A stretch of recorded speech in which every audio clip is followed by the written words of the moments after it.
एक गांव में रमेश, उसकी बीवी और उसकी बेटी बंधु बड़ी खुशी की जिंदगी बसर कर रहे थे। रमेश सड़क की सफाई का काम करता था और इसी से ही वो घर वालों का पेट पाल रहा था। अचानक रमेश की बीवी बीमार हो गई और कुछ ही दिनों में चल बसी।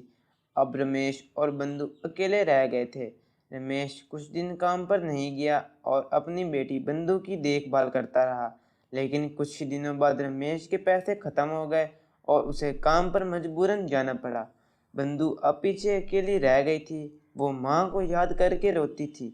आहिस्ता आहिस्ता सब कुछ ठीक हो गया। रमेश शाम को वापस आता और बंधु के लिए खाना बनाता और उसको खिलाता और उसको सोने से पहले कहानी भी सुनाता था।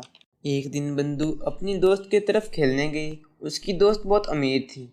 उसने बंधु को अपनी फिराक दिखाई और कहने लगी, मेरे पिताजी ने यह फ्रॉक एक बड़े शॉपिंग मॉल से खरीदा था। खेलने के बाद जब बंधु अपने घर वापस आए तो शाम को दरवाजे पर खड़े अपने बाप का इंतजार करने लगी।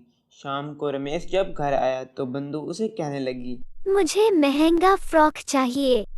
लेकिन उसका बाप कहता है कि मेरे पास तो पैसे नहीं हैं। तो वो जिद करने लगती है।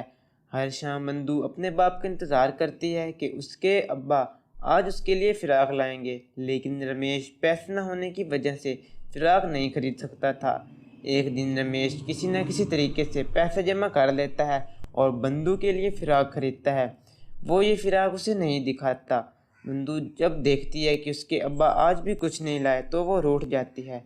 रमेश उसके पास जाता है और उसे कहता है, मेरी परी मुझसे इतनी नाराज क्यों है? मैं आपसे तब तक बात नहीं करूंगी जब तक आप मुझे एक नया फ्रॉक नहीं खरीद कर देंगे। फ्रॉक देखकर बंधु बहुत खुश हुई।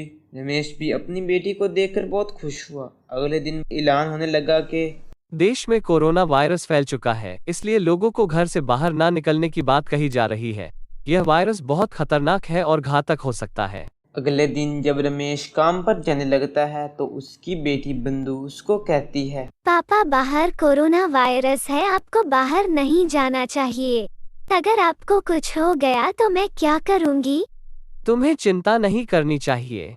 मुझे कुछ नहीं होगा मेरी परी। अगर मैं नहीं जाऊंगा तो हम क्या खाएंगे? फिर रमेश काम पर चला जाता है। जब शाम को रमेश घर आता है तो उसकी तबीयत बहुत ख़राब होती है। बंधु जब रमेश की तरफ बढ़ने लगती है तो रमेश उसे मना कर देता है।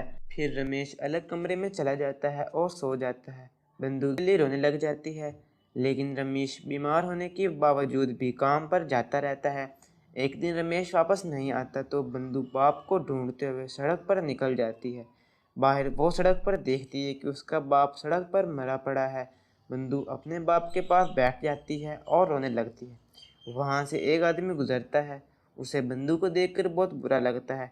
वो एम्बुलेंस को कॉल करता है। एम्बुलेंस आती है और रमेश को लेकर चली जाती है।